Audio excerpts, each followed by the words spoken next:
बताओ ना, आखिर तुम्हारी जिंदगी की सबसे बड़ी ख्वाहिश क्या है? उस दिन कॉलेज में इमामा ने जवेरिया से इसरार किया। जवेरिया कुछ देर उसका चेहरा देखती रही। मेरी ख्वाहिश है कि तुम मुसलमान हो जाओ। इमामा को जैसे करंट सा लगा। उसने शौक और बेयकीनी के आलम में जवेरिया को देखा। वो धीमे लहजे में कहती जा रही थी, तुम मेरी इतनी अच्छी और गहरी दोस्त हो कि मुझे ये सोचकर तकलीफ होती है कि तुम गुमराही के रास्ते पर चल रही हो और तुम्हें इसका एहसास तक नहीं है। न सिर्फ तुम बल्कि तुम्हारी पूरी फैमिली। मेरी ख्वाहिश है कि नेक अमाल पर अगर अल्लाह मुझे जन्नत में भेजे तो तुम मेरे साथ हो, लेकिन उसके लिए मुसलमान होना तो जरूरी है। इमामा के चेहरे पर एक के बाद एक रंग आ रहा था। कुछ देर बाद वो कुछ बोलने के काबिल हो सकी। मैं तवक्को नहीं कर सकती थी जवेरिया कि तुम मुझसे तहरीम जैसी बातें करोगी। तुम्हें तो मैं अपना दोस्त समझती थी, मगर तुम भी। जवेरिया ने नरमी से उसकी बात काट दी। तहरीम ने तुमसे तब जो कुछ कहा था वो ठीक कहा था। इमामा पलकें झपकाए बगैर उसे देखती रही। उसे जवेरिया की बातों से बहुत तकलीफ हो रही थी, और सिर्फ आज नहीं, मैं उस वक्त भी तहरीम को सही समझती थी, मगर मेरी तुम्हारे साथ दोस्ती थी और मैं चाहने के बाद तुमसे ये नहीं कह सकी कि मैं तहरीम को हक बजानिब समझती हूं। अगर वो ये कहती थी कि तुम मुसलमान नहीं हो तो ये ठीक था, तुम मुसलमान नहीं हो। इमामा की आंखों में आंसू आ गए। कुछ भी कहे बगैर वो झटके से उठ खड़ी हुई। जवेरिया भी उसके साथ खड़ी हो गई। इमामा ने कुछ कहे बगैर वहां से जाने की कोशिश की, मगर जवेरिया ने उसका बाजू पकड़ लिया। तुम मेरा बाजू छोड़ दो, मुझे जाने दो। आइंदा कभी तुम मुझसे बात तक मत करना। इमामा ने भिर्राए हुए लहजे में उससे अपना बाजू छुड़ाने की कोशिश करते हुए कहा। इमामा, मेरी बात समझने की कोशिश करो। इमामा ने उसकी बात काट दी। तुमने कितना हर्ट किया है मुझे जवेरिया। मुझे कम से कम तुमसे ये उम्मीद नहीं थी। मैं तुम्हें हर्ट नहीं कर रही हूं, हकीकत बता रही हूं। रोने या जज्बात में आने के बजाय तुम ठंडे दिलो दिमाग से मेरी बात सोचो। मैं आखिर तुमको बेकार किसी बात पर हर्ट क्यों करूंगी? जवेरिया ने उसका बाजू नहीं छोड़ा। यह तो तुम्हें पता ही होगा कि तुम मुझे हर्ट क्यों कर रही हो, मगर मुझे आज यह अंदाजा जरूर हो गया है कि तुम में और तहरीम में कोई फर्क नहीं है। मगर तुमने तो मुझे उससे भी ज्यादा तकलीफ पहुंचाई है। उससे मेरी दोस्ती इतनी पुरानी नहीं थी जितनी तुम्हारे साथ है। इमामा के गालों पर आंसू बह रहे थे। वो मुसलसल अपना बाजू जवेरिया की गिरफ्त से आजाद करवाने की कोशिश कर रही थी। ये तुम्हारा इसरार था कि मैं तुम्हें अपनी जिंदगी की सबसे बड़ी ख्वाहिश बताऊं। मैं इसीलिए तुम्हें नहीं बता रही थी, और मैंने तुम्हें पहले ही मुतनब्बे कर दिया था कि तुम मेरी बात पर नाराज होगी, मगर तुमने मुझे यकीन दिलाया था कि ऐसा कभी नहीं होगा। जवेरिया ने उसे याद दिलाने की कोशिश की।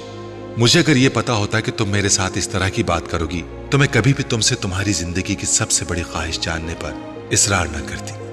इमामा ने इस बार कदरे गुस्से में कहा, अच्छा, मैं दोबारा इस मामले पर तुमसे बात नहीं करूंगी। जवेरिया ने कदरे मदाफियाना अंदाज में कहा, इससे क्या होगा? मुझे यह तो पता चल गया है कि तुम दर हकीकत मेरे बारे में क्या सोचती हो। हमारी दोस्ती अब कभी भी पहले जैसी नहीं हो सकती। आज तक मैंने कभी तुम पर इस तरह की तनकीद नहीं की, मगर तुम मुझे इस्लाम का एक फिरका समझने के बजाय गैर मुस्लिम बना रही हो। इमामा ने कहा, मैं अगर ऐसा कर रही हूं तो गलत नहीं कर रही। इस्लाम के तमाम फिरके कम से कम ये ईमान जरूर रखते हैं कि हुजूर सल्लल्लाहु अलैहि वसल्लम अल्लाह के आखिरी रसूल हैं और उनके बाद नबूवत का सिलसिला खत्म हो चुका है। इस बार जवेरिया को भी गुस्सा आ गया। Mind your language. इमामा भी भड़क उठी। मैं तुम्हें हकीकत बता रही हूं इमामा, और मैं ही नहीं, ये बात सब लोग जानते हैं कि तुम्हारी फैमिली ने रुपए के हुसूल के लिए मजहब बदला। इमामा, मेरी बातों पर इतना नाराज होने की जरूरत नहीं है। ठंडे दिलो दिमाग से। इमामा ने जवेरिया की बात काट दी। मुझे जरूरत नहीं है तुम्हारी किसी बात पर ठंडे दिलो दिमाग से गौर करने की। मैं जानती हूं हकीकत क्या है और क्या नहीं। तुम नहीं जानती, और यही अफसोसनाक बात है, जवेरिया ने कहा। इमामा ने जवाब में कुछ कहने के बजाय इस बार बहुत जोर के झटके से अपना बाजू छुड़ा लिया और तेज कदमों के साथ वहां से चल पड़ी। इस बार जवेरिया ने उसके पीछे जाने की कोशिश नहीं की। वो कुछ अफसोस और परेशानी से उसे दूर जाती देखती रही। इमामा इस तरह नाराज नहीं होती थी जिस तरह वो आज हो गई थी, और यही बात जवेरिया को परेशान कर रही थी। ये सब कुछ स्कूल में होने वाले एक वाक़े से शुरू हुआ था। इमामा उस वक्त मैट्रिक की स्टूडेंट थी और तहरीम उसकी अच्छी दोस्तों में से एक थी। वो लोग कई साल से इकट्ठे थे और न सिर्फ एक ही स्कूल में पढ़ते थे, बल्कि उनकी फैमिलीज भी एक दूसरे को बहुत अच्छी तरह जानती थी। अपने फ्रेंड्स में से इमामा की सबसे ज्यादा दोस्ती तहरीम और जवेरिया से थी, मगर उसे हैरत होती थी कि इतनी गहरी दोस्ती के बावजूद भी जवेरिया और तहरीम उसके घर आने से कतराती थीं। इमामा हर साल अपनी सालगिरह पर उन्हें इनवाइट करती और अक्सर वो अपने घर पर होने वाली दूसरी तकरीबात में भी उन्हें मदऊ करती, मगर वो घर से इजाजत ना मिलने का बहाना बना देती। चंद बार इमामा ने खुद उन दोनों के वालिदैन से इजाजत लेने के लिए बात की, लेकिन उसके बेतहाशा इसरार के बावजूद उन दोनों के वालिदैन उन्हें उसके घर आने की इजाजत ना देते। उनके रवैये पर कुछ शाकी होकर उसने अपने वालिदैन से शिकायत की, तुम्हारी ये दोनों फ्रेंड्स सैयद हैं, ये लोग आम तौर पर हमारे फिरके को पसंद नहीं करते, इसीलिए इन दोनों के वालिदैन इन्हें हमारे घर नहीं आने देते। एक बार उसकी अम्मी ने उसकी शिकायत पर कहा, ये क्या बात हुई, हमारे फिरके को क्यों पसंद नहीं करते? इमामा को उनकी बात पर ताज्जुब हुआ। अब ये तो वही लोग बता सकते हैं कि वो हमारे फिरके को क्यों पसंद नहीं करते, ये तो हमें गैर मुस्लिम भी कहते हैं। उसकी अम्मी ने कहा, क्यों गैर मुस्लिम कहते हैं, हम तो गैर मुस्लिम नहीं हैं। इमामा ने कुछ उलझ कर कहा, हाँ बिल्कुल, हम मुसलमान हैं, मगर ये लोग हमारे नबी पर यकीन नहीं रखते। उसकी अम्मी ने कहा, क्यों? अब इस क्यों का मैं क्या जवाब दे सकती हूँ? अब ये लोग यकीन नहीं रखते, कट्टर हैं बड़े। ये तो उन्हें क़यामत के दिन ही पता चलेगा कौन सीधे रास्ते पर था, हम या। मगर अम्मी, मुझसे तो उन्होंने कभी मजहब पर बात नहीं की, फिर मजहब मसला कैसे बन गया? इससे क्या फर्क पड़ता है? फिर दूसरे के घर आने जाने से क्या होता है? इमामा अभी भी उलझी हुई थी। ये बात उन्हें कौन समझाए? ये लोग हमें झूठा कहते हैं, हालांकि खुद इन्हें हमारे बारे में कुछ पता नहीं, बस मौलवियों के कहने में आकर हम पर चढ़ दौड़ते हैं। इन्हें हमारे बारे में और हमारे नबी की तालीमात के बारे में कुछ पता हो तो ये लोग इस तरह ना करें। शायद फिर इन्हें कुछ शऊर आ जाए और ये लोग भी हमारी तरह राह रास्त पर आ जाए। तुम्हारी फ्रेंड्स अगर तुम्हारे घर नहीं आती तो तुम्हें परेशान होने की कोई जरूरत नहीं, तुम भी उनके घर मत जाया करो। मगर अम्मी, उनकी गलत फहमियां तो दूर होनी चाहिए मेरे बारे में। इमामा ने एक बार फिर कहा, यह काम तुम नहीं कर सकती। उन लोगों के माँ बाप मुसलसल अपने बच्चों की हमारे खिलाफ ब्रेन वॉशिंग करते रहते हैं, उनके दिलों में हमारे खिलाफ जहर भरते रहते हैं। नहीं अम्मी, वो मेरी बेस्ट फ्रेंड्स हैं, उनको मेरे बारे में इस तरह नहीं सोचना चाहिए। मैं उन लोगों को अपनी किताबें पढ़ने के लिए दूंगी ताकि उनके दिल में मेरे बारे में ये गलत फहमियां दूर हो सकें, फिर हो सकता है ये हमारे नबी को भी मान जाए। इमामा ने कहा। उसकी अम्मी कुछ सोचने पड़ गई। आपको मेरी तजवीज पसंद नहीं आई? ऐसा नहीं है, तुम जरूर उन्हें अपनी किताबें दो, मगर इस तरीके से नहीं कि उन्हें यह लगे कि तुम अपने फिरके की तरवीज के लिए उन्हें ये किताबें दे रही हो। तुम उन्हें यह कहकर किताबें देना कि तुम चाहती हो कि वो हमारे बारे में जाने, हमको ज्यादा बेहतर तरीके से समझ सकें, और उनसे यह भी कहना कि इन किताबों का जिक्र वो अपने घर वालों से ना करें, वरना वो लोग ज्यादा नाराज हो जाएंगे। इमामा ने उनकी बात पर सर हिला दिया। उसके चंद दिनों बाद इमामा स्कूल में कुछ किताबें लेकर गई थी। ब्रेक के दौरान जब वो ग्राउंड में आकर बैठी तो इमामा अपने साथ वो किताबें भी ले आई। मैं तुम्हारे और जवेरिया के लिए कुछ लेकर आई हूं। क्या लाई हो, दिखाओ। इमामा ने शॉपर से वो किताबें निकाल ली और उन्हें दो हिस्सों में तकसीम करते हुए उन दोनों की तरफ बढ़ा दिया। वो दोनों इन किताबों पर नजर डालते ही कुछ चुप सी हो गई। जवेरिया ने इमामा से कुछ नहीं कहा, मगर तहरीम यकदम कुछ उखड़ गई। ये क्या है? उसने सर महरी से पूछा। ये किताबें मैं तुम्हारे लिए लाई हूं, इमामा ने कहा। क्यों? ताकि तुम लोगों की गलत फहमियां दूर हो सकें। किस तरह की गलत फहमियां? वही गलत फहमियां जो तुम्हारे दिल में है, हमारे मजहब के बारे में है। इमामा ने कहा। तुमसे किसने कहा कि तुम्हारे मजहब या तुम्हारे नबी के बारे में कुछ गलत फहमियां हैं? तहरीम ने बड़ी संजीदगी से पूछा। मैं खुद अंदाजा कर सकती हूँ, सिर्फ इसी वजह से तुम लोग हमारे घर नहीं आते। तुम लोग शायद ये समझते हो कि हम लोग मुसलमान नहीं हैं, या हम लोग कुरान नहीं पढ़ते, या हम लोग मोहम्मद सल्लल्लाहु अलैहि वसल्लम को पैगंबर नहीं मानते। हालांकि ऐसी कोई बात नहीं है, हम लोग उन सब चीजों पर यकीन रखते हैं। हम तो सिर्फ ये कहते हैं कि मोहम्मद सल्लल्लाहु अलैहि वसल्लम के बाद हमारा भी एक नबी है, और वो भी उसी तरह काबिल एहतराम है जिस तरह मोहम्मद सल्लल्लाहु अलैहि वसल्लम। इमामा ने बड़ी संजीदगी के साथ वजाहत करते हुए कहा। तहरीम ने अपने हाथ में पकड़ी हुई किताबें उसे वापस थमा दी। हमें तुम्हारे और तुम्हारे मजहब के बारे में कोई गलतफहमी नहीं है। तुम्हारे मजहब के बारे में जरूरत से ज्यादा जानते हैं, इसलिए तुमको कोई वजाहत पेश करने की जरूरत नहीं है, उसने बड़े रूखे लहजे में इमामा से कहा। और जहां तक इन किताबों का ताल्लुक है तो मेरे और जवेरिया के पास इतना बेकार वक्त नहीं है कि इन अहमकाना दावों, खुशफहमियों और गुमराही के इस पुलंदे पर जाया करें जिसे तुम अपनी किताबें कह रही हो। तहरीम ने एक झटके के साथ जवेरिया के हाथ में पकड़ी हुई किताबें खींचकर उन्हें भी इमामा के हाथ में थमा दिया। इमामा का चेहरा खिफ़्फ़त और शर्मिंदगी के साथ सुर्ख पड़ गया। उसे तहरीम से इस तरह के तबसरे की तवक्को नहीं थी। اگر ہوتی تو کبھی اسے وہ کتابیں دینے کی حماقت ہی نہ کرتی۔ اور جہاں تک اس احترام کا تعلق ہے تو اس نبی پر جس پر نبوت کا نزول ہوتا ہے اور اس نبی میں جو خود بخود نبی ہونے کی خوش فہمی میں مبتلا ہو جاتا ہے، زمین اور آسمان کا فرق ہوتا ہے۔ تم لوگوں کو اگر قرآن پر واقعی یقین ہوتا تو تمہیں اس کے ایک ایک حرف پر یقین ہوتا۔ نبی ہونے میں اور نبی بننے میں بڑا فرق ہوتا ہے۔ تحریم، تم میری اور میرے فرقے کی بے عزتی کر رہی ہو۔ امامہ نے آنکھوں میں امڑتے ہوئے آنسوؤں کے ساتھ کہا، میں کسی کی بے عزتی نہیں کر رہی، میں صرف حقیقت بیان کر رہی ہوں۔ وہ اگر تمہیں بے عزتی لگتی ہے تو میں اس کے بارے میں کچھ نہیں کر سکتی۔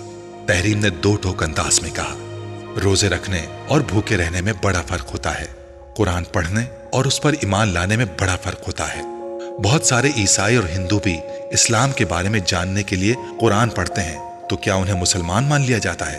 اور بہت سے مسلمان بھی دوسرے مذہب کے بارے میں جاننے کے لیے دوسری الہامی کتابیں پڑھتے ہیں، تو کیا وہ غیر مسلم ہو جاتے ہیں؟ اور تم لوگ اگر حضور صلی اللہ علیہ وآلہ وسلم کو پیغمبر مانتے ہو تو کوئی احسان نہیں کرتے، تم ان کی نبوت کو جھٹلاؤ گے تو اور کیا جھٹلاؤ گے؟ پھر تو انجیل کو بھی جھٹلانا پڑے گا، جس میں حضور صلی اللہ علیہ وآلہ وسلم کی نبوت کی خوشخبری دی گئی تھی۔ پھر تو توریت کو بھی جھٹلانا پڑے گا، جس میں ان کی نبوت کی بات کی گئی ہے۔ پھر قرآن پاک کو بھی جھٹلانا پڑے گا، جو محمد صلی اللہ علیہ وآلہ وسلم کو آخری نبی قرار دیتا ہے۔ اور سب سے بڑی بات یہ ہے کہ اگر تمہارا نبی محمد صلی اللہ علیہ وآلہ وسلم کی نبوت کو جھٹلاتا ہے تو وہ ان مناظروں کی کیا توجیہ پیش کرتا ہے جو وہ نبوت کا دعویٰ کرنے سے پہلے کئی سال عیسائی پادریوں سے محمد صلی اللہ علیہ وآلہ وسلم کی نبوت اور اسلام کے آخری دین ہونے پر کرتا رہا۔ اس لیے امام ہاشم، تم ان چیزوں کے بارے میں بحث کرنے کی کوشش مت کرو جن کے بارے میں تمہیں سرے سے کچھ پتا ہی نہیں۔ تمہیں نہ اس مذہب کے بارے میں پتا ہے جس پر تم چل رہی ہو، اور نہ اس کے بارے میں جس پر تم بات کر رہی ہو۔ تحریم نے دو ٹوک انداز میں کہا، اور میں ایک چیز بتا دوں تمہیں، دین میں کوئی جبر نہیں ہوتا۔ تم لوگ محمد صلی اللہ علیہ وآلہ وسلم کی نبوت کے ختم ہونے کا انکار کرتے ہو تو ہمارے پیغمبر صلی اللہ علیہ وآلہ وسلم کو کوئی فرق نہیں پڑتا، مگر ہم محمد صلی اللہ علیہ وآلہ وسلم کی نبوت پر یقین رکھتے ہیں۔ امامہ نے اس بات پر زور دیتے ہوئے کہا، تو پھر ہم انجیل پر بھی یقین رکھتے ہیں، اسے الہامی کتاب مانتے ہیں۔ حضرت عیسیٰ علیہ السلام کی نبوت پر یقین رکھتے ہیں، تو کیا ہم کرسچن ہیں؟ اور ہم تو حضرت موسیٰ علیہ السلام، حضرت داؤد علیہ السلام کی نبوت پر بھی یقین رکھتے ہیں، تو کیا پھر ہم یہودی ہیں؟ تحریم نے کچھ تمسخر سے کہا، لیکن ہمارا دین اسلام ہے، کیونکہ ہم محمد صلی اللہ علیہ وآلہ وسلم کے پیروکار ہیں، اور ہم ان پیغمبروں پر یقین رکھنے کے باوجود نہ عیسائیت کا حصہ ہیں نہ یہودیت کا، بالکل اسی طرح تم لوگوں کا نبی ہے کیونکہ تم اس کے پیروکار ہو۔ ویسے تم لوگ تو ہمیں بھی مسلمان نہیں سمجھتے، ابھی تم اصرار کر رہی ہو کہ تم اسلام کا ایک فرقہ ہو، جبکہ تمہارے نبی اور اس کے بعد آنے والی تمہاری جماعت کے تمام لیڈرز کا دعویٰ ہے کہ جو مرزا کی نبوت پر یقین نہیں رکھتا وہ مسلمان ہی نہیں ہے۔ تو اسلام سے تو تم لوگ تمام مسلمان کو پہلے ہی خارج کر چکے ہو۔ ایسا کچھ بھی نہیں ہے، میں نے ایسا کب کہا؟ امامہ نے قدرے لڑکھڑاتے ہوئے لہجے میں کہا، تو پھر تم اپنے والد سے ذرا اس معاملے میں ڈسکس کرو، وہ تمہیں خاصی اپ ٹو ڈیٹ انفارمیشن دیں گے اس بارے میں۔ تمہارے مذہب کے خاصے سرکردہ رہنما ہیں وہ، تحریم نے کہا، اور جو یہ کتابیں تم ہمیں پیش کر رہی ہو انہیں خود پڑھا ہے؟ تم نے نہیں پڑھا ہوگا، ورنہ تمہیں پتا ہوتا ہے ان سرکردہ رہنماؤں کے بارے میں۔ جویریہ تحریم کی ساری گفتگو کے دوران خاموش رہی تھی، وہ صرف کنکھیوں سے امامہ کو دیکھتی رہی تھی۔ اللہ تعالیٰ کہتا ہے کہ محمد صلی اللہ علیہ وآلہ وسلم اس کے آخری نبی ہیں، اور میرے پیغمبر صلی اللہ علیہ وآلہ وسلم اس پر گواہی دیتے ہیں کہ وہ اللہ کے آخری نبی ہیں، اور میری کتاب مجھ تک یہ دونوں باتیں بہت صاف، واضح اور دو ٹوک انداز میں پہنچا دیتی ہیں، تو پھر مجھے کسی اور شخص کے ثبوت اور اعلان کی ضرورت نہیں ہے، سمجھی؟ تحریم نے اپنے ایک ایک لفظ پر زور دیتے ہوئے کہا، بہتر ہے تم اپنے مذہب کو یا ہمارے مذہب کو زیر بحث لانے کی کوشش نہ کرو۔ اتنے سالوں سے دوستی چل رہی ہے، چلنے دو۔ جہاں تک تمہارے گھر نہ آنے کا تعلق ہے تو ہاں یہ بالکل ٹھیک ہے، میرے والدین کو تمہارے گھر آنا پسند نہیں ہے۔ یہاں اسکول میں تم سے دوستی اور بات ہے، بہت سے لوگوں سے دوستی ہوتی ہے ہماری، اور دوستی میں عام طور پر مذہب آڑے نہیں آتا، لیکن گھر میں آنا جانا کچھ مختلف چیز ہے۔ انہیں شاید میری کسی عیسائی یا یہودی या हिंदू दोस्त के घर जाने पर एतराज ना हो, लेकिन तुम्हारे घर जाने पर है, क्योंकि वो लोग अपने मजहब को मानते हैं। वो अपने आप को मुसलमान नहीं कहते, जिस मजहब से ताल्लुक होता है वही बताते हैं। और यह भी हकीकत है कि जितना तुम लोगों को नापसंद किया जाता है उतना उन लोगों को नहीं किया जाता, क्योंकि तुम लोग सिर्फ पैसे के हुसूल और अच्छे मुस्तकबिल के लिए ये नया मजहब इख्तियार करके हमारे दीन में घुसने की कोशिश कर रहे हो। मगर क्रिश्चियन, हिंदू या यहूदी ऐसा नहीं करते। इमामा ने बेइख्तियार उसे टोका। किस पैसे की बात कर रही हो तुम हमारी फैमिली को जानती हो। हमारे लोग शुरू से ही बहुत अमीर हैं। हमें कौन सा रुपया पैसा मिल रहा है इस मजहब पर रहने के लिए। हाँ, तुम बड़े खुशहाल हो, मगर शुरू से तो ऐसे नहीं थे। तुम्हारे दादा मुसलमान थे मगर गरीब आदमी थे। वो काश्तकारी किया करते थे, एक छोटे काश्तकार थे। रबुआ से कुछ फासले पर उनकी थोड़ी बहुत जमीन थी। फिर तुम्हारे ताया ने अपने किसी दोस्त के तवस्सुत से वहां जाना शुरू कर दिया और ये मजहब इख्तियार कर लिया और बेतहाशा अमीर हो गए, क्योंकि उन्हें वहां से बहुत ज्यादा पैसा मिला। फिर आहिस्ता आहिस्ता तुम्हारे वालिद और तुम्हारे चचा ने भी अपना मजहब बदल लिया। फिर तुम लोगों का खानदान इस मुल्क के मुतम्मविल तरीन खानदान में शुमार होने लगा। और ये काम करने वाले तुम लोग वाहिद नहीं हो, ज्यादातर इसी तरीके से लोगों को इस मजहब का पैरोकार बनाया जा रहा है। इमामा ने कुछ भड़कते हुए उसकी बात को काटा।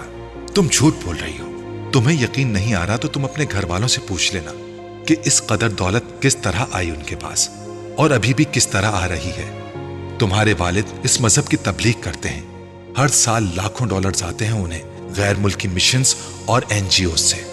तहरीम ने कुछ तहकीर आमेज अंदाज में कहा, यह झूठ है, सफेद झूठ। इमामा ने बेइख्तियार कहा, मेरे बाबा किसी से कोई पैसा नहीं लेते। वो अगर इस फिरके के लिए काम करते हैं तो क्या गलत है?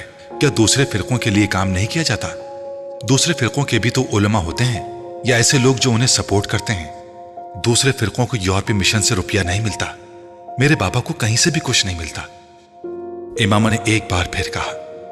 तहरीम ने उसकी बात के जवाब में कुछ नहीं कहा। वो उठकर खड़ी हुई। इमामा ने उसे जाते हुए देखा, फिर गर्दन मोड़कर अपने पास बैठी जवेरिया की तरफ देखा।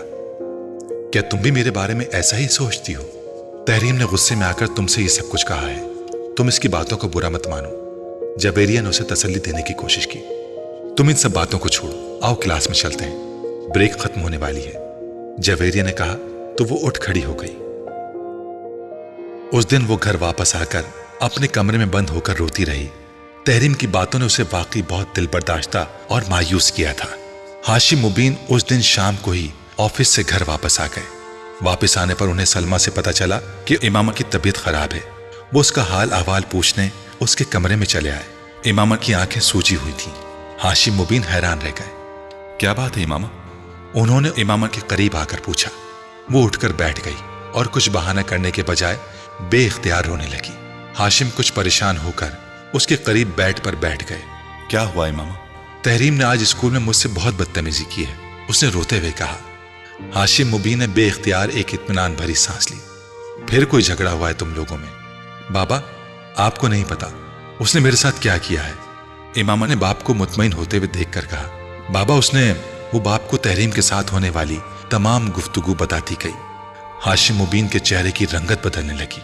तुम्हें किसने कहा था कि तुम स्कूल किताबें लेकर जाओ उन्हें पढ़ाने के लिए? उन्होंने इमामा को डांटते हुए कहा। मैं उनकी गलत फहमियां दूर करना चाहती थी। इमामा ने कदरे कमजोर लहजे में कहा। तुम्हें जरूरत ही क्या थी किसी की गलत फहमियां दूर करने की? वो हमारे घर नहीं आती तो ना आए, हमें बुरा समझती हैं तो समझती रहे, हमें इससे क्या फर्क पड़ता है? हाशिम मुबीन ने उसे समझाते हुए कहा। मगर अब तुम्हारी इस हरकत से पता नहीं वो क्या समझेगी, किस किस को बताएगी कि तुमने उसे वो किताबें देने की कोशिश की। खुद उसके घर वाले भी नाराज होंगे। इमामा, हर एक को ये नहीं बताते फिरते कि तुम क्या हो, ना ही अपने फिरके के बारे में बहस करते हैं। अगर कोई बहस करने की कोशिश भी करे तो हाँ में हाँ मिला देते हैं, वरना लोग खामखा फजूल तरह की बातें करते हैं और फजूल तरह के शुबहात में मुब्तला होते रहते हैं। उन्होंने समझाया। मगर बाबा, आप भी तो बहुत सारे लोगों को तबलीग करते हैं। इमामा ने कुछ उलझे हुए अंदाज में कहा। फिर मुझे क्यों मना कर रहे हैं? मेरी और बात है। मैं सिर्फ उन्हीं लोगों से मजहब की बात करता हूँ जिनसे मेरी बहुत बेतकल्लुफी हो चुकी होती है और जिनके बारे में मुझे ये महसूस हो कि इन पर मेरी तरगीब और तबलीग का असर हो सकता है। मैं 2-4 दिन की मुलाकात में किसी को किताबें बांटना शुरू नहीं हो जाता। हाशिम मुबीन ने कहा। बाबा, उनसे मेरी दोस्ती 2-4 दिन की नहीं है, ہم کئی سالوں سے دوست ہیں۔ امامہ نے اعتراض کیا، ہاں مگر وہ دونوں سید ہیں اور دونوں کے گھرانے بہت مذہبی ہیں، تمہیں یہ بات ذہن میں رکھنی چاہیے تھی۔ میں نے تو صرف اپنے فرقے کے بارے میں بتانے کی کوشش کی تھی تاکہ وہ ہمیں غیر مسلم تو نہ سمجھیں۔ امامہ نے کہا، اگر وہ ہمیں غیر مسلم سمجھتے ہیں تو ہمیں بھی کیا فرق پڑتا ہے، وہ خود غیر مسلم ہیں۔ ہاشم مبین نے بڑی عقیدت سے کہا، وہ تو خود گمراہی کے راستے پر ہیں۔ بابا وہ کہہ رہی تھی کہ آپ کو غیر ملکی مشن سے روپیہ ملتا ہے، NGO سے روپیہ ملتا ہے تاکہ آپ لوگوں کو ہمارے فرقے کا پیروکار بنائیں۔ ہاشم مبین نے تنفر سے گردن کو جھٹکا، مجھے صرف اپنی جماعت سے روپیہ ملتا ہے، اور وہ بھی وہ روپیہ ہوتا ہے جو ہماری اپنی کمیونٹی اندرون ملک اور بیرون ملک سے اکٹھا کرتی ہے۔ ہمارے پاس اپنے روپے کی کیا کمی ہے؟ ہماری اپنی فیکٹریز نہیں ہیں کیا؟ اور اگر مجھے غیر ملکی مشنز اور NGO سے روپیہ ملے تو بھی میں بڑی خوشی سے لوں گا۔ آخر اس میں برائی کیا ہے؟ دین کی خدمت کر رہا ہوں، اور جہاں تک اپنے مذہب کی ترویج و تبلیغ کی بات ہے تو اس میں بھی کیا برائی ہے؟ اگر اس ملک میں عیسائیت کی تبلیغ ہو سکتی ہے تو ہمارے فرقے کی کیوں نہیں؟ ہم تو ویسے بھی اسلام کا ایک فرقہ ہے، لوگوں کو راہ ہدایت پر لانے کی کوشش میں مصروف ہیں۔ ہاشم مبین نے بڑی تفصیل کے ساتھ بتایا، مگر تم لوگوں سے اس معاملے پر بات مت کیا کرو، اس بحث و مباحثے کا کوئی فائدہ نہیں ہوتا۔ ابھی ہم لوگ اقلیت میں ہیں، جب اکثریت میں ہو جائیں گے تو پھر اس طرح کے لوگ اتنی بے خوفی کے ساتھ اس طرح بڑھ بڑھ کر بات نہیں کر سکیں گے، پھر وہ اس طرح ہماری تذلیل کرتے ہوئے ڈریں گے۔ مگر فی الحال ایسے لوگوں کے منہ نہیں لگنا چاہیے۔ بابا، آئین میں ہمیں اقلیت اور غیر مسلم کیوں قرار دیا گیا ہے؟ جب ہم اسلام کا ایک فرقہ ہیں تو پھر انہوں نے ہمیں غیر مسلم کیوں ٹھہرایا؟ امامہ کو تحریم کی کہی ہوئی ایک اور بات یاد آئی، یہ سب مولویوں کی کارستانی ہے۔ اپنے اپنے مقاصد کے حصول کے لیے وہ ہم سب کے خلاف اکٹھے ہو گئے تھے۔ ہماری تعداد بھی زیادہ ہو جائے گی تو پھر ہم اپنی مرضی سے قوانین بنوائیں گے اور پھر اس طرح کی تمام ترمیمات کو آئین میں سے ہٹا دیں گے۔ ہاشم مبین نے پرجوش انداز میں کہا، اور تمہیں اس طرح بے وقوفوں کی طرح کمرے میں بند ہو کر رونے کی ضرورت نہیں ہے۔ ہاشم مبین نے اس کے پاس سے اٹھتے ہوئے کہا، امامہ انہیں جاتے ہوئے دیکھ رہی تھی۔ تحریم کے ساتھ وہ اس کی دوستی کا آخری دن تھا اور اس میں تحریم سے زیادہ خود اس کا رویہ وجہ تھا۔ وہ تحریم کی باتوں سے اس حد تک دل برداشتہ ہوئی کہ اب تحریم کے ساتھ دوبارہ پہلے جیسے تعلقات قائم رکھنا اس کے لیے مشکل ہو گیا تھا۔ خود تحریم نے بھی اس کی اس خاموشی کو پھلانگنے یا توڑنے کی کوشش نہیں کی۔ ہاشم مبین احمدی جماعت کے سرکردہ رہنماؤں میں سے ایک تھے۔ ان کے بڑے بھائی اعظم مبین احمد بھی جماعت کے عام رہنماؤں میں سے ایک تھے۔ ان کے پورے خاندان میں سے چند ایک کو چھوڑ کر باقی تمام افراد بہت سال پہلے اس وقت قادیانیت اختیار کر گئے تھے جب اعظم مبین احمد نے اس کام کا آغاز کر دیا تھا۔ جن لوگوں نے قادیانیت اختیار نہیں کی تھی وہ باقی لوگوں سے قطع تعلق کر چکے تھے۔ اپنے بڑے بھائی اعظم مبین کے نقش قدم پر چلتے ہوئے ہاشم مبین نے بھی یہ مذہب اختیار کر لیا۔ اعظم مبین ہی کی طرح انہوں نے اپنے مذہب کے فروغ اور تبلیغ کے لیے کام کرنا بھی شروع کر دیا۔ 10-15 سالوں میں وہ دونوں بھائی اس تحریک کے سرکردہ رہنماؤں میں شمار ہونے لگے۔ اس کی وجہ سے انہوں نے بے تحاشا پیسہ کمایا اور اس پیسے سے انہوں نے سرمایہ کاری بھی کی، مگر ان کی آمدنی کا بڑا ذریعہ تحریک کی تبلیغ کے لیے میسر ہونے والے فنڈز ہی تھے۔ ان کا شمار اسلام آباد کی ایلیٹ کلاس میں ہوتا تھا۔ بے تحاشا دولت ہونے کے باوجود ہاشم اور اعظم مبین کے گھر کا ماحول روایتی تھا۔ ان کی خواتین باقاعدہ پردہ کیا کرتی تھیں، مگر اس کا یہ مطلب نہیں تھا کہ ان خواتین پر ناروا پابندیاں یا کسی قسم کا جبر روا رکھا گیا تھا۔ اس مذہب کی خواتین میں تعلیم کا تناسب پاکستان میں کسی بھی مذہب کے مقابلے میں ہمیشہ سے ہی زیادہ رہا ہے۔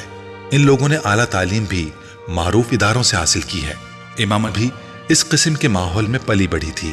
وہ یقیناً ان لوگوں میں سے تھی جو منہ میں سونے کا چمچہ لے کر پیدا ہوتے ہیں، اور اس نے ہاشم مبین کو بھی کسی قسم کی مالی مسائل سے گزرتے نہیں دیکھا۔ یہی وجہ تھی کہ اس کے لیے تحریم کی یہ بات ناقابل یقین تھی کہ اس کے خاندان نے پیسہ حاصل کرنے کے لیے یہ مذہب اختیار کیا۔ غیر ملکی مشنز اور بیرون ملک سے ملنے والے فنڈز کا الزام بھی اس کے لیے ناقابل قبول تھا۔ وہ یہ بات اچھی طرح جانتی تھی کہ ہاشم مبین اس مذہب کی تبلیغ اور ترویج کرتے ہیں اور تحریک کے سرکردہ رہنماؤں میں سے ایک ہیں، مگر یہ کوئی خلاف معمول بات نہیں تھی۔ وہ شروع سے ہی اس سلسلے میں اپنے تایا اور والد کی سرگرمیوں کو دیکھتی آ رہی تھی۔ اس کے نزدیک یہ کام ایسا تھا جو وہ اسلام کی تبلیغ اور ترویج کے لیے کر رہے تھے۔ اپنے گھر والوں کے ساتھ وہ کئی بار مذہبی اجتماعات میں بھی جا چکی تھی اور سرکردہ رہنماؤں کے لندن سے سیٹلائٹ کے ذریعے ہونے والے خطبات کو بھی باقاعدگی سے سنتی اور دیکھتی آ رہی تھی۔ تحریم کے ساتھ ہونے والے جھگڑے سے پہلے اس نے کبھی اپنے مذہب کے بارے میں غور کرنے کی کوشش نہیں کی۔ اس کے لیے اپنا فرقہ ایسا ہی تھا جیسے اسلام کا کوئی دوسرا فرقہ۔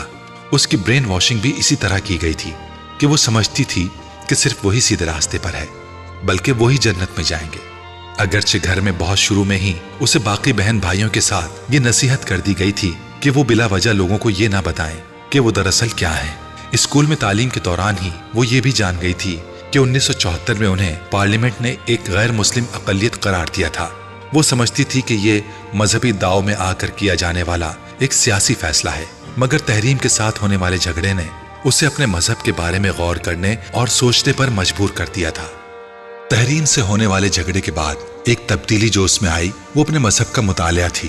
تبلیغی مواد کے علاوہ، ان کتابوں کے علاوہ جنہیں اس مذہب کے ماننے والے مقدس سمجھتے تھے، اس نے اور بھی بہت سی کتابوں کا مطالعہ کرنا شروع کر دیا، اور بنیادی طور پر اسی زمانے میں اس کی الجھنوں کا آغاز ہوا۔ مگر کچھ عرصے مطالعے کے بعد اس نے ایک بار پھر ان الجھنوں اور اضطراب کو اپنے ذہن سے جھٹک دیا۔ میٹرک کے فوراً بعد اسجد سے اس کی منگنی ہو گئی۔ وہ اعظم مبین کا بیٹا تھا۔ یہ اگرچہ کوئی محبت کی منگنی نہیں تھی، مگر اس کے باوجود امامہ اور اسجد کی پسند اس رشتے کا باعث بنی تھی۔ نسبت طے ہونے کے بعد اسجد کے لیے امامہ کے دل میں خاص جگہ بن گئی تھی۔ اپنی پسند کے شخص سے نسبت کے بعد اس کا دوسرا ٹارگٹ میڈیکل میں ایڈمیشن تھا، اور اسے اس کے بارے میں زیادہ فکر نہیں تھی۔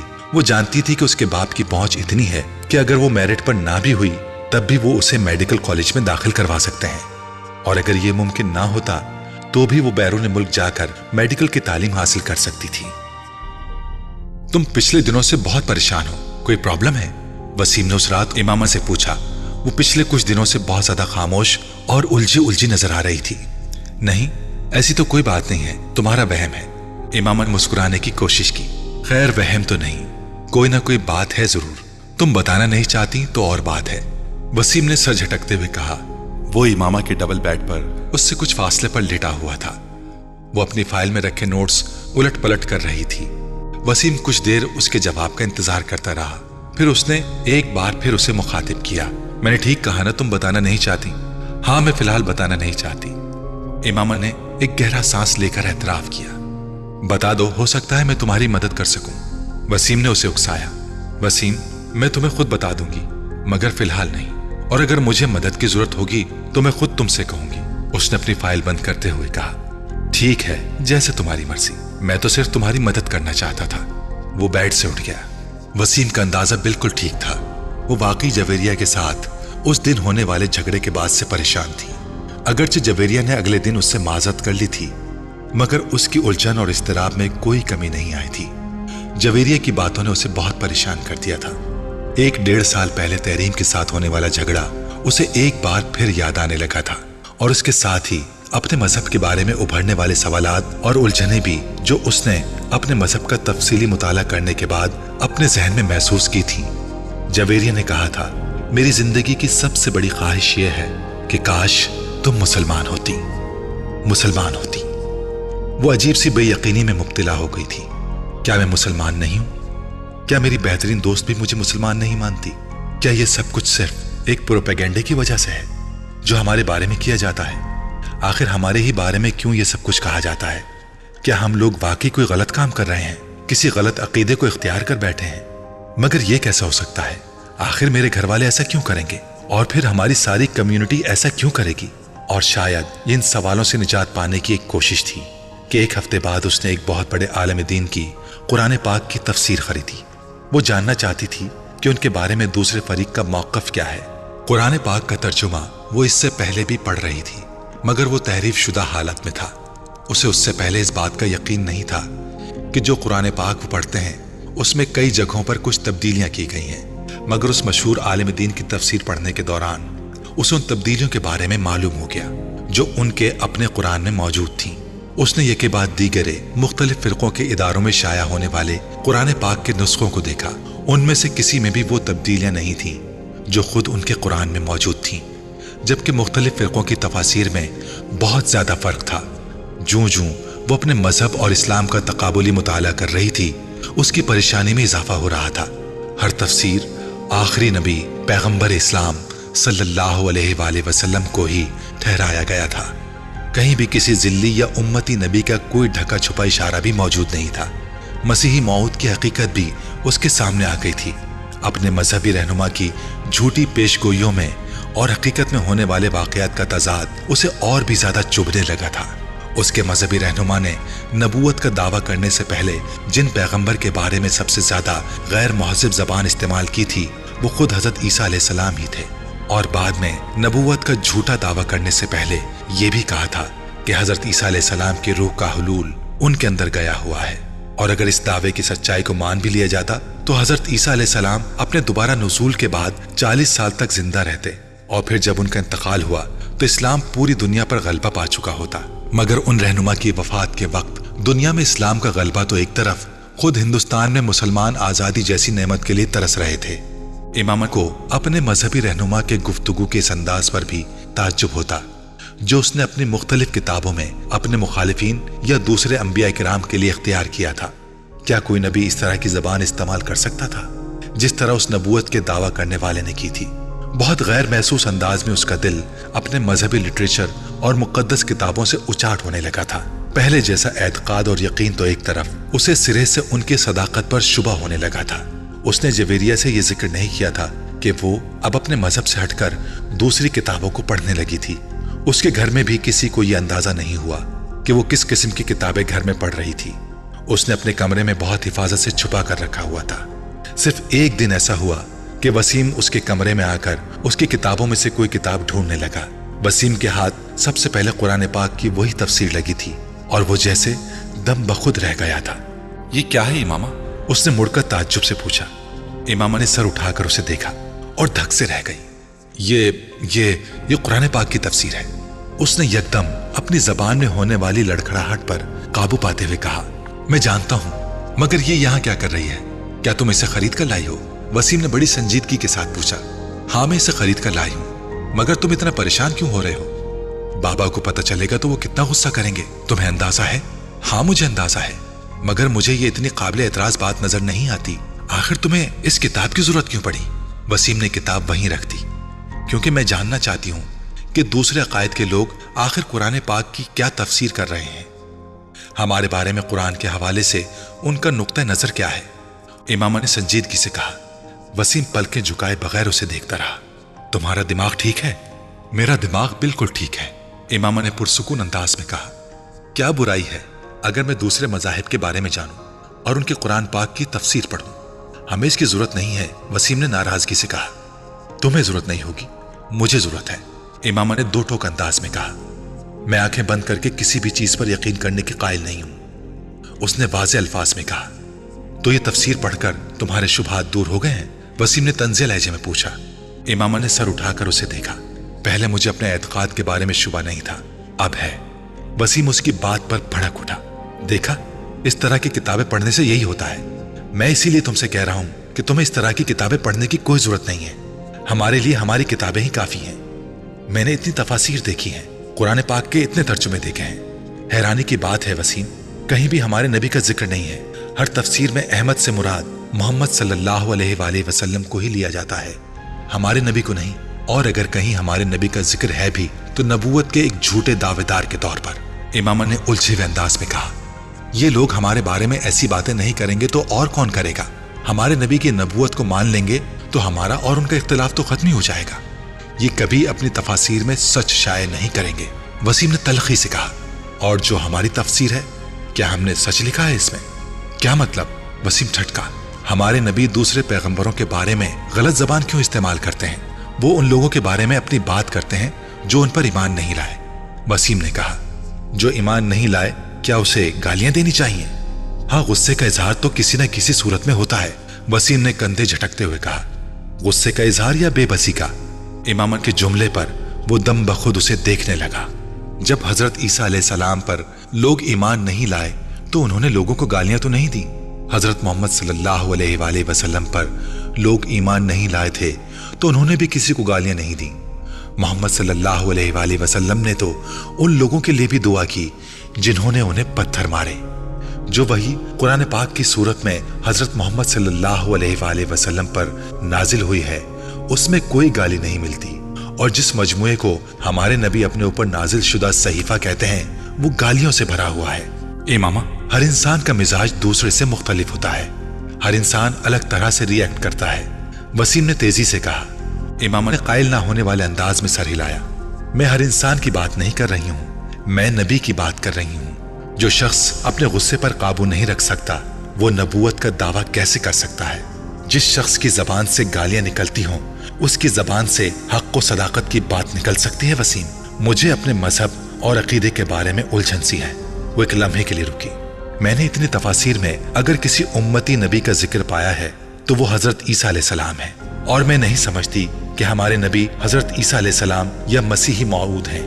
نہیں، یہ وہ نہیں ہیں جن کے آنے کے بارے میں قرآن پاک میں ذکر ہے۔ اس بار اس نے اپنے الفاظ کی خود ہی پرزور تردید کی۔ تم اب اپنی بکواس بند کر لو تو بہتر ہے، وسیم نے ترش لہجے میں کہا۔ کافی فضول باتیں کر چکی ہو تم۔ فضول باتیں؟ امامہ نے بے یقینی سے اسے دیکھا۔ تم کہہ رہے ہو فضول باتیں کر رہی ہوں؟ مسجد اقصی اگر ہمارے شہر میں ہے تو پھر جو اتنے سینکڑوں سالوں سے فلسطین میں مسجد اقصی ہے وہ کیا ہے؟ ایک نام کی دو مقدس جگہیں دنیا میں بنا کر خدا تو مسلمانوں کو کنفیوز نہیں کر سکتا۔ مسلمانوں کو چھوڑو، یہودی، عیسائی، ساری دنیا اسی مسجد کو قبلہ اول تسلیم کرتی ہے۔ اگر کوئی نہیں کرتا تو ہم نہیں کرتے۔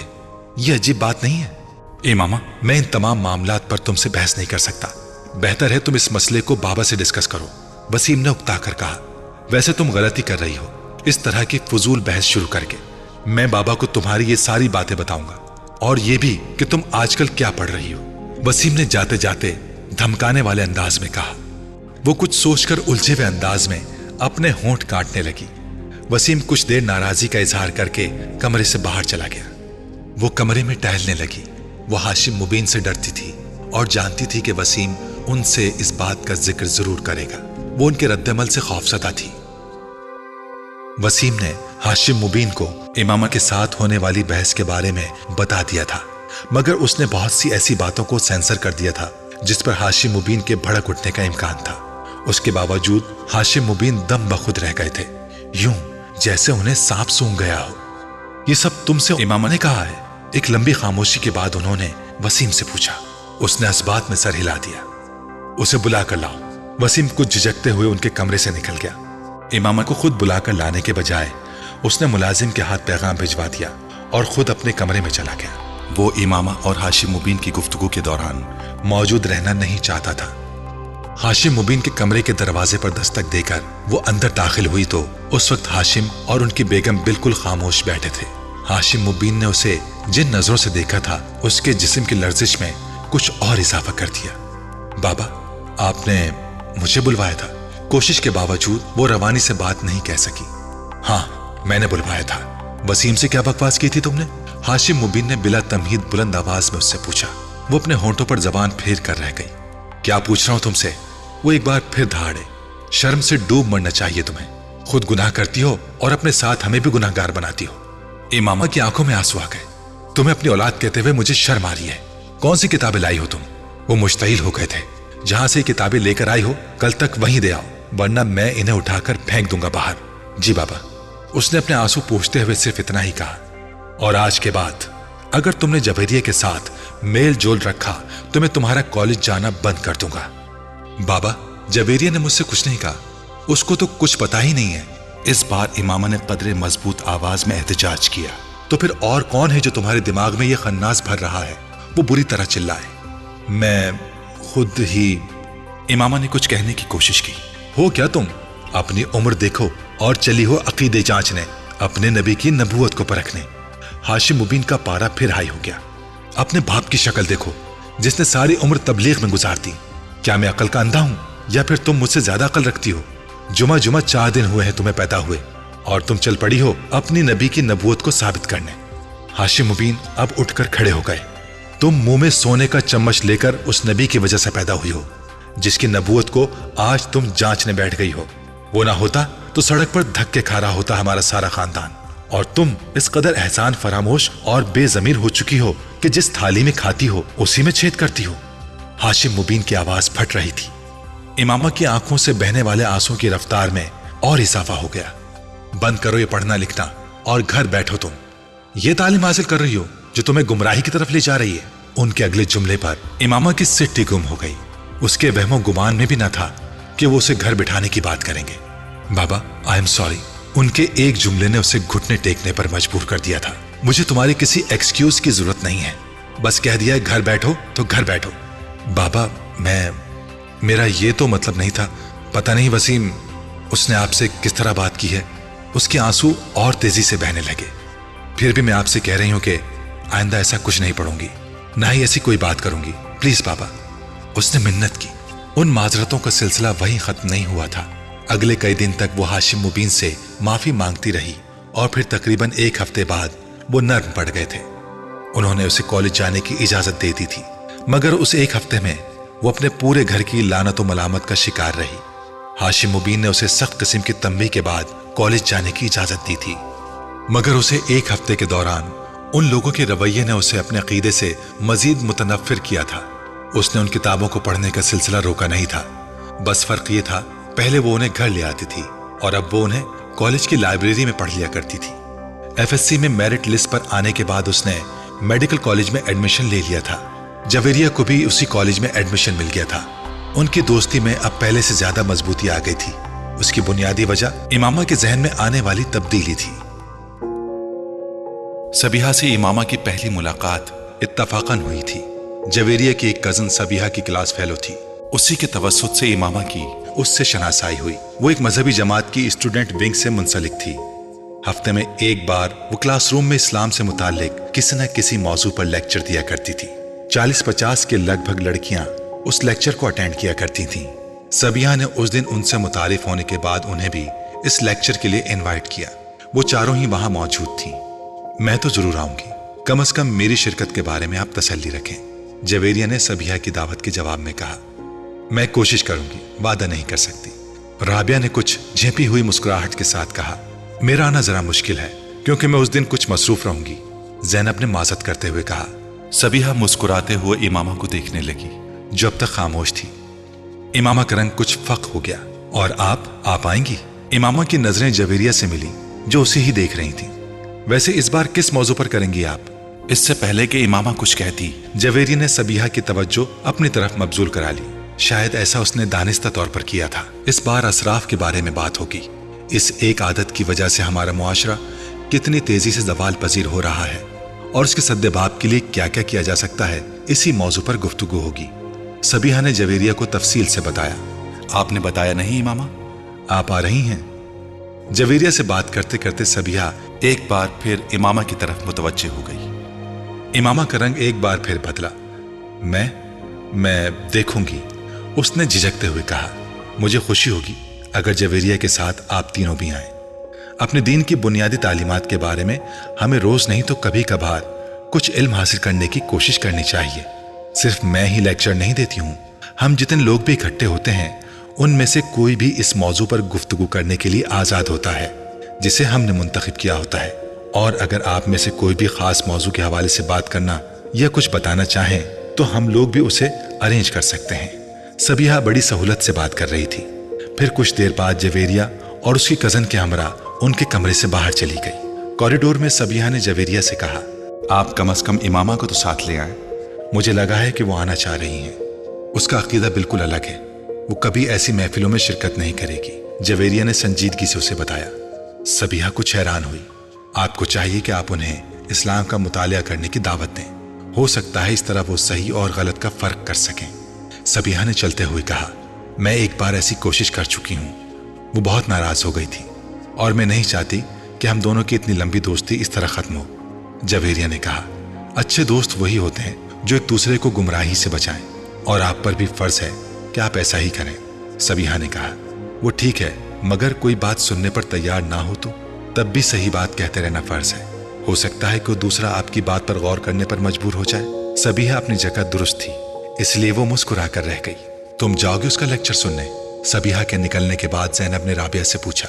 नहीं, मेरा कोई इरादा नहीं है, मैं ऐसे लेक्चर हजम नहीं कर सकती, राबिया ने अपनी किताबें उठाते हुए लापरवाही से कहा। इमामा ज़ैनब और जवेरिया के बरक्स वो कदरे आज़ाद ख्याल थी और ज़्यादा मजहबी रुझान भी नहीं रखती थी। वैसे मैंने सबीहा की खासी तारीफ सुनी है, ज़ैनब ने राबिया की बात के जवाब में कहा। ज़रूर सुनी होगी, बोलती तो वाकई अच्छा है और मैंने तो ये भी सुना है कि उसके वालिद भी किसी मजहबी जमात से मुंसलिक हैं। जाहिर है फिर असर तो होगा। رابعہ نے اس کی معلومات میں اضافہ کیا۔ امامہ ان سے کچھ دور ایک کونے میں اپنی کتاب لیے بیٹھی بظاہر ان کا مطالعہ کرنے میں مصروف تھی، مگر ان دونوں کی گفتگو بھی ان تک پہنچ رہی تھی۔ اس نے شکر کیا کہ ان دونوں نے اسے اس گفتگو میں گھسیٹنے کی کوشش نہیں کی۔ 3 دن بعد امامہ مقررہ وقت پر ان لوگوں سے کوئی بہانہ بنا کر لیکچر اٹینڈ کرنے چلی گئی۔ رابعہ، جویریہ اور زینب تینوں ہی اس لیکچر میں نہیں گئیں۔ پھر اس کا ارادہ بدل گیا۔ امامہ نے ان لوگوں کو نہیں بتایا کہ وہ سبیحہ کا لیکچر اٹینڈ کرنے جا رہی تھی۔ سبیحہ امامہ کو دیکھ کر کچھ حیران ہوئی تھی۔ مجھے بہت خوشی ہو رہی ہے آپ کو یہاں دیکھ کر، مجھے آپ کے آنے کی توقع نہیں تھی، سبیحہ نے اس سے گرم جوشی سے ملتے ہوئے کہا۔ یہ پہلا قدم تھا اسلام کی جانب جو امامہ نے اٹھایا تھا۔ اس سارے عرصے میں اسلام کے بارے میں اتنی کتابیں، تفاسیر اور تراجم پڑھ چکی تھی کہ کم از کم وہ کسی بھی چیز سے ناواقف اور انجان نہیں تھی۔ اسراف کے بارے میں اسلامی اور قرآنی تعلیمات اور احکامات سے بھی وہ اچھی طرح واقف تھی، مگر اس کے باوجود سبیحہ کی دعوت کو رد کرنے کے بجائے قبول کرنے میں اس کی پیش نظر صرف ایک ہی چیز تھی۔ وہ اپنے مذہب سے اسلام تک کا وہ فاصلہ طے کرنا چاہتی تھی جو اسے بہت مشکل لگتا تھا۔ اور پھر وہ صرف پہلا اور آخری لیکچر نہیں تھا، یکے بعد دیگرے وہ اس کا ہر لیکچر اٹینڈ کرتی رہی۔ وہی چیزیں جنہیں وہ کتابوں میں پڑھتی رہی ان کے منہ سے سن کر پر اثر ہو جاتی تھی۔ اس کی سبیحہ سے عقیدت میں اضافہ ہوتا جا رہا تھا۔ سبیحہ نے اسے یہ نہیں بتایا تھا کہ وہ اس کے عقیدے کے بارے میں جانتی تھی، مگر امامہ کو اس کے پاس آتے ہوئے 2 ماہ ہوئے تھے جب سبیحہ نے ختم نبوت پر ایک لیکچر دیا۔ قرآن پاک وہ کتاب ہے جو حضرت محمد صلی اللہ علیہ وآلہ وسلم پر نازل ہوئی۔ سبیحہ نے اپنے لیکچر کا آغاز کیا اور قرآن پاک میں ہی اللہ نبوت کا سلسلہ حضرت محمد صلی اللہ علیہ وآلہ وسلم پر ختم کر دیتے ہیں۔ وہ کسی دوسرے نبی کی کوئی گنجائش باقی نہیں رکھتے۔ اگر کسی نبی یعنی حضرت عیسیٰ علیہ السلام کا دوبارہ نزول کا ذکر ہے تو بھی وہ ایک نئے نبی کی شکل میں نہیں ہے، بلکہ ایک ایسے نبی کا دوبارہ نزول ہے جن پر نبوت حضرت محمد صلی اللہ علیہ وآلہ وسلم سے بہت پہلے نازل کر دی گئی تھی، اور جن کا دوبارہ نزول ان کی اپنی امت کے لیے نہیں بلکہ حضرت محمد صلی اللہ علیہ وآلہ وسلم کی امت کے لیے ہی ہوگا، اور آخری نبی حضرت محمد صلی اللہ علیہ وآلہ وسلم ہی رہیں گے۔ کسی بھی آنے والے دور میں یا کسی بھی گزر جانے والے دور میں یہ رتبہ اور فضیلت کسی اور کو نہیں دی گئی۔ کیا یہ ممکن ہے کہ اللہ ایک پیغمبر کو یہ رتبہ اور درجہ عطا کرتا اور پھر اسے چھین کر کسی دوسرے شخص کو دے دیتا ہے؟ قرآن پاک میں اللہ تعالیٰ فرماتا ہے، بعد میں اللہ سے بڑھ کر سچا کون ہے؟ تو کیا یہ ممکن ہے کہ وہ اپنی بات کو خود ہی رد کر دیتا؟ اور پھر اگر اللہ کی اس بات کی گواہی حضرت محمد صلی اللہ علیہ وآلہ وسلم خود دیتے ہیں کہ ہاں وہ اللہ کے آخری رسول صلی اللہ علیہ وآلہ وسلم ہیں اور ان کے بعد دوبارہ کوئی نبی نہیں آئے گا، تو پھر کیا ہمارے لیے کسی بھی طور پر یہ جائز اور مناسب ہے کہ ہم کسی دوسرے شخص کی نبوت کے دعوے پر غور تک کریں؟ انسان اللہ کی مخلوقات میں سے وہ واحد مخلوق ہے جسے عقل جیسی نعمت سے نوازا گیا، اور یہ ایسی مخلوق ہے جو اسی عقل کو استعمال کر کے سوچنے پر آئے تو خود اللہ کے وجود کے لیے ثبوت کی تلاش شروع کر دیتی ہے، پھر اس سلسلے کو یہیں محدود نہیں رکھتی بلکہ اسے پیغمبروں کی ذات تک دراز کر دیتی ہے۔ پہلے سے موجود پیغمبروں کی نبوت کے بارے میں سوال کرتی ہے، پھر انہیں پیغمبر مان لیتی ہے، اور اس کے بعد قرآن کے واضح احکامات کے باوجود زمین پر مزید پیغمبروں کی تلاش شروع کر دیتی ہے، اور اس تلاش میں یہ بات فراموش کر دیتی ہے کہ نبی بنتا نہیں تھا، بنایا جاتا تھا، اسے مبعوث کیا جاتا تھا، اور ہم انسانی ایوولوشن کی ان آخری دہائیوں میں کھڑے ہیں جہاں مزید نبیوں کی آمد کا سلسلہ اس لیے ختم کر دیا گیا کیونکہ انسان کے لیے ایک دین اور ایک نبی کا انتخاب کر لیا گیا۔ اب کسی نئے عقیدے کی ضرورت نہیں بلکہ صرف تقلید ہے، صرف تقلید یعنی پریکٹس اس ایک آخری اور مکمل دین کی جسے پیغمبر اسلام حضرت محمد صلی اللہ علیہ وآلہ وسلم پر ختم کر دیا گیا ہے۔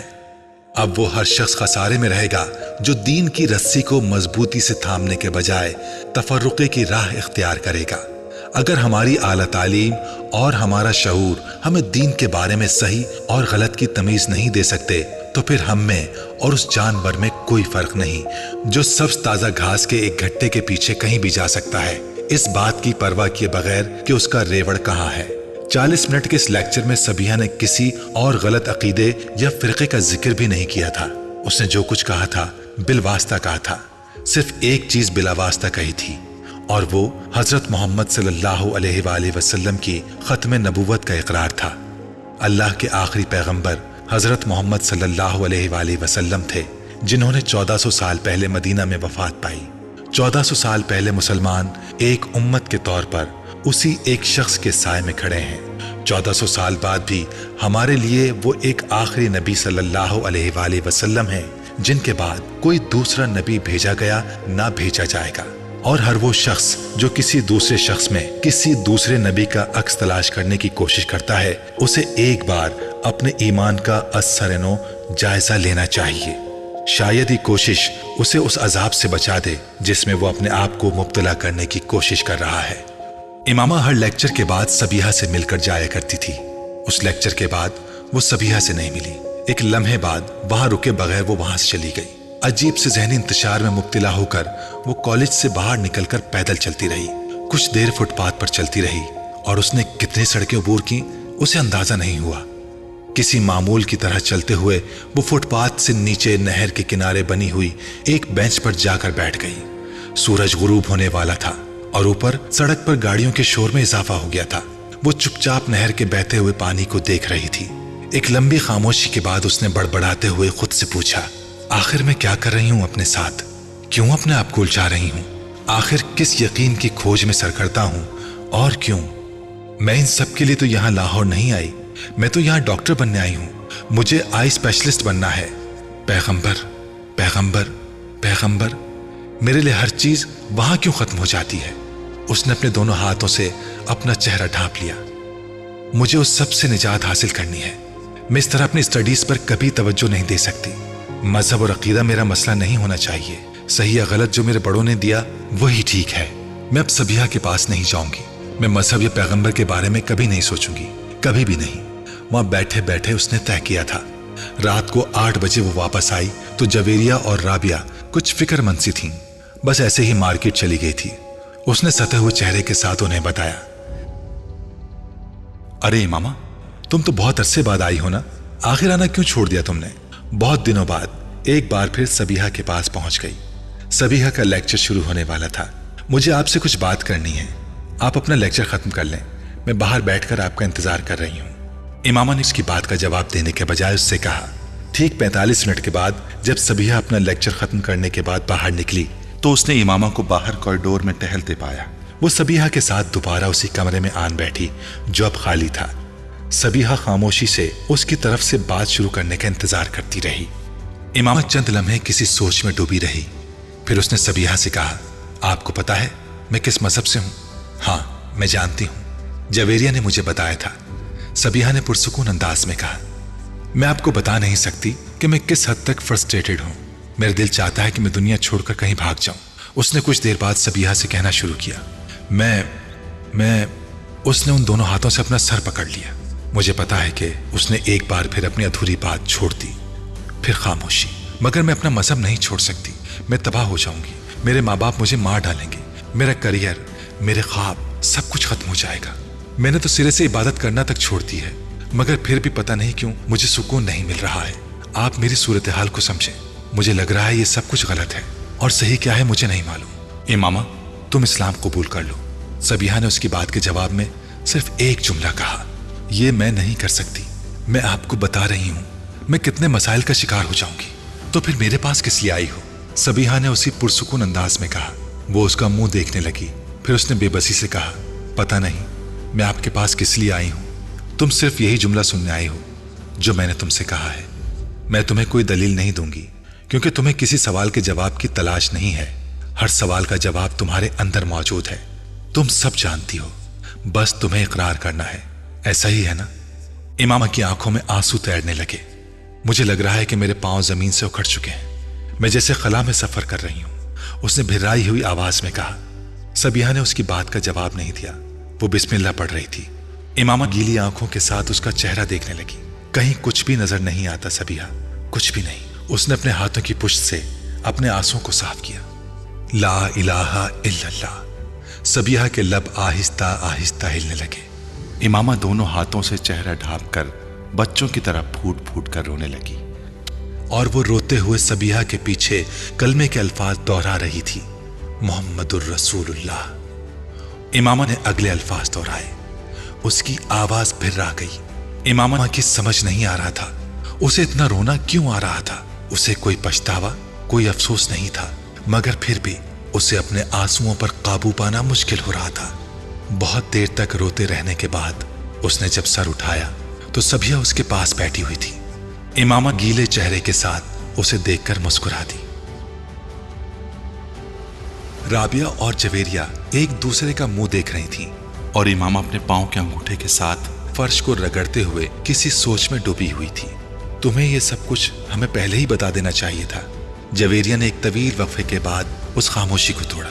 इमामा ने सर उठाकर उसे देखा और पुरसुकून अंदाज में कहा, इससे क्या होता, कम से कम हम तुम्हारे बारे में किसी गलत फहमी का शिकार तो ना होते और तुम्हारी मदद कर सकते थे हम दोनों। इमामा सर झटकते हुए अजीब से अंदाज से मुस्कुराई। उससे कोई खास फर्क नहीं पड़ता। मुझे तो बहुत खुशी है इमामा कि तुमने एक सही रास्ते का इंतखाब किया है। देर से सही मगर तुम गलत रास्ते से हट गई हो। जवेरिया ने उसके पास बैठते हुए नर्म लहजे में कहा, तुम अंदाजा नहीं कर सकती कि मैं इस वक्त तुम्हारे लिए अपने दिल में क्या महसूस कर रही हूँ। इमामा चुपचाप उसे देखती रही। तुम्हें अगर हम दोनों की तरफ से कोई भी मदद की जरूरत हो तो हिचकिचाना मत। तुम्हारी मदद करके हमें खुशी होगी। मुझे वाकई तुम लोगों की मदद की बहुत जरूरत है, बहुत ज्यादा जरूरत है। इमामा ने कहा, मेरी वजह से अगर तुमने अपने मजहब की असलियत जांच कर उसे छोड़ दिया है तो। जवेरिया कह रही थी। इमामा उसका चेहरा देखने लगी। तुम्हारी वजह से? उसने जवेरिया का चेहरा देखते हुए सोचा। उसका जहन उसे कहीं और ले जा रहा था। धुंध में अब एक और चेहरा उभर रहा था। वो उसे देखती रही। वो चेहरा आहिस्ता आहिस्ता वाज़ेह हो रहा था।